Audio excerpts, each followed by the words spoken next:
چھوٹی سی بات بتا دیں مجھے کہ قرآن کی آیات کا ترجمہ میں نے کیا، اپنی طرف سے تو کوئی بات نہیں کی، چھوٹی سی بات مجھے آپ بتا دیں، آپ فیصلہ کر لیں کہ خدا کہتا ہے کہ جس نے میرے محبوب کی آواز سے اپنی آواز بلند کی، یا آپ جیسا اپنے آپ کو جس طرح ایک دوسرے سے مخاطب ہوتے ہیں میرے محبوب سے مخاطب ہوئے، سارے عمل ضائع، توبہ کی بھی توفیق نہیں ہوگی۔ جو بدبخت مسلمان کہلانے کے ساتھ ساتھ نبی کے ساتھ کسی ایسے رشتے کی کوشش کرے، معاذ اللہ محبوب کو اپنا بڑا بھائی کہے، اپنے جیسا بشر کہے، خدا کو اس کی نمازوں اور روزوں کی کیا ضرورت؟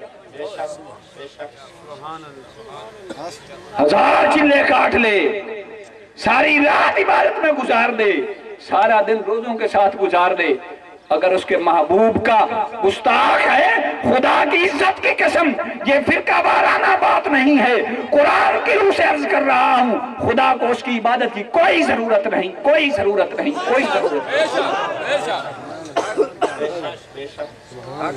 خدا اپنی عبادت کے لیے کسی کا محتاج نہیں، کوئی اس کی بارگاہ میں سجدہ کرے تب بھی اس کی شان میں فرق نہیں آتا، کوئی نہ کرے تب بھی اس کی شان میں فرق نہیں آتا۔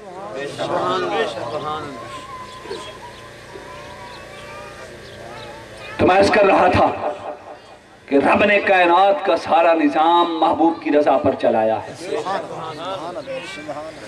کہ جو میرے محبوب کی آواز سے اپنی آواز پست رکھے ہیں وہی میرے محبوب ہیں، وہی متقی ہیں، وہی پرہیزگار ہیں، وہی میرے ہاں مقبول ہیں۔ آئے ہائے، صحابہ سے تو پوچھ کر دیکھیں کہ انہوں نے اپنی ساری زندگیاں چلوں پر، نمازوں روزوں پر صرف کی یا حضور کے احترام عظمت اور آپ کی خدمت میں صرف کی؟ کوئی مجھے قرآن و حدیث میں سے ثابت کر کے دکھا دے کسی ایک صحابی نے حضور سے جنت مانگی ہو، جنت کے طلبگاروں کسی ایک صحابی نے حضور سے جنت مانگی ہو؟ حضرت ربیعہ بن کعب رضی اللہ تعالیٰ عنہ، مسلم شریف کی حدیث ہے، ذمہ دار ہوں، ان کا کام کیا تھا؟ میرے آقا کی نجی خدمت کیا کرتے تھے، گھر کی خدمت کیا کرتے تھے، میرے آقا کے لیے مصلی بچھاتے، آپ کو وضو کرواتے، آپ کے گھر کا کام کاج کرتے، میرے آقا کی گھریلو خدمت کرتے تھے، جوڑے صاف کرتے تھے، ساری رات آقا کے احترام کی خاطر کہ جب آقا تہجد کے لیے وضو فرمانا ہوتا تو حاضر کھڑے ہوتے، مصلی بچھانے کے لیے حاضر کھڑے ہوتے، میرے آقا کے نالین جھاڑتے ہی ساری عمر گزار دی۔ ایک دن رحمت مصطفیٰ جوش میں آئی اور پوچھا، ربیعہ تو نے میری بڑی خدمت کی، مانگ، کیا مانگنا چاہتا؟ یہ نہیں کہا، یہ نہیں فرمایا کہ ربیعہ تو نے بڑی نمازیں پڑھی، مانگ کیا مانگتا ہے؟ ربیعہ تو نے بڑے روزے رکھے، مانگ کیا مانگتا ہے؟ ربیعہ تو نے بڑا قرآن پڑھا، مانگ کیا مانگتا ہے؟ فرمایا ربیعہ تو نے میری بڑی خدمت کی، مانگ کیا مانگتا ہے؟ سل توتا، ربیعہ مانگ، جو مانگے گا تجھے دیا جائے گا۔ ایک نقطہ تو یہاں سے یہ نکلتا ہے کہ میرے مالک نے، میرے خدا نے میرے محبوب علیہ السلام کو ساری کائنات میں مختار کل بنا کر بھیجا ہے، وہ جس کو چاہیں، جو چاہیں، جس وقت چاہیں، جتنا چاہیں دے سکتے، نہ وقت کی قید ہے، نہ جتنے کی قید ہے، نہ آدمی کی قید ہے، جس کو چاہیں، جو چاہیں، جتنا چاہیں، جس وقت چاہیں دے سکتے۔ سبحان اللہ۔ معاذ اللہ اگر کچھ نہ دے سکتے ہوتے تو سل توتا نہ فرماتے کہ مانگ، جو مانگنا چاہتا ہے ملے لے۔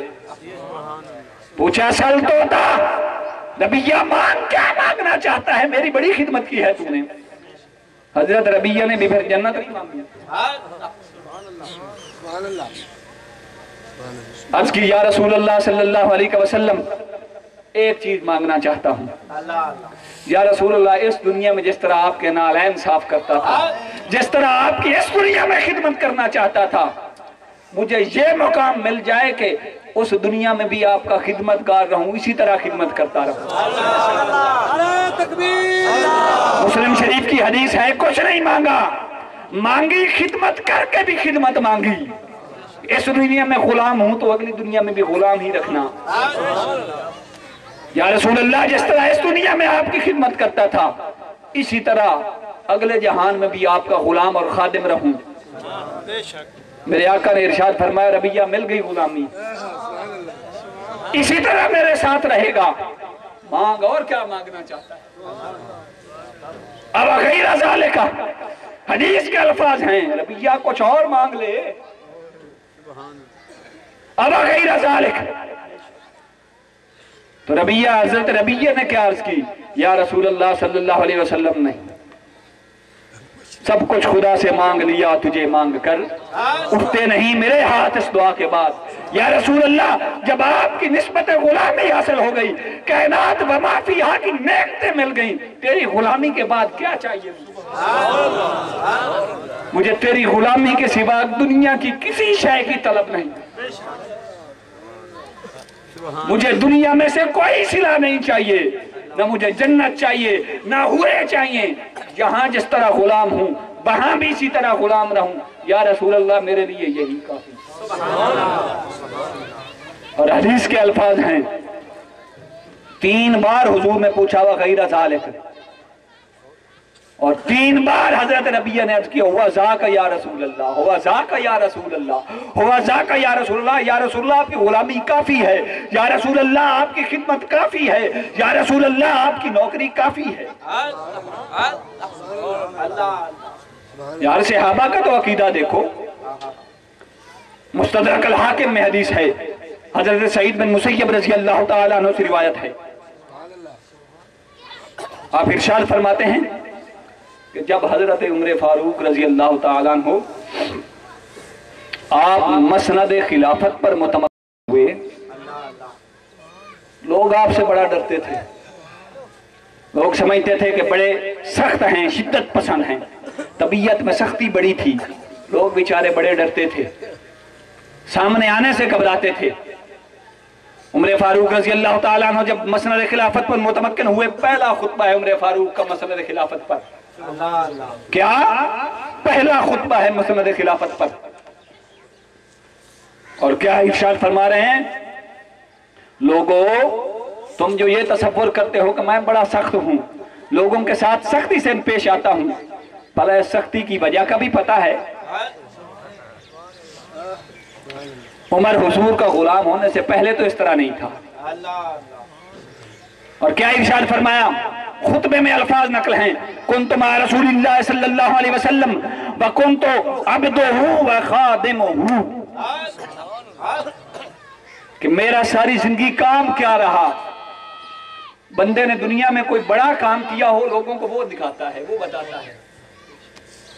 آج بادشاہ، وزیر اعظم ہو، صدر ہو، کوئی اور سیاسی ہو، جب سٹیج پر تقریر کرنے کے لیے کھڑا ہوتا ہے تو اپنے کارنامے بتاتا ہے کہ نہیں بتاتا؟ ہم نے عوام کی یہ خدمت کی، ہم نے عوام کے لیے یہ قربانیاں کی ہیں، میرا یہ کریڈٹ ہے، میں نے یہ کیا ہے، میں نے یہ کیا ہے۔ حضرت عمر فاروق رضی اللہ تعالیٰ عنہ جب مسند خلافت پر متمکن ہوئے تو اپنا کون سا کریڈٹ بتا رہے ہیں لوگوں کو؟ کیا بتا رہے ہیں کہ میں نے کیا کیا؟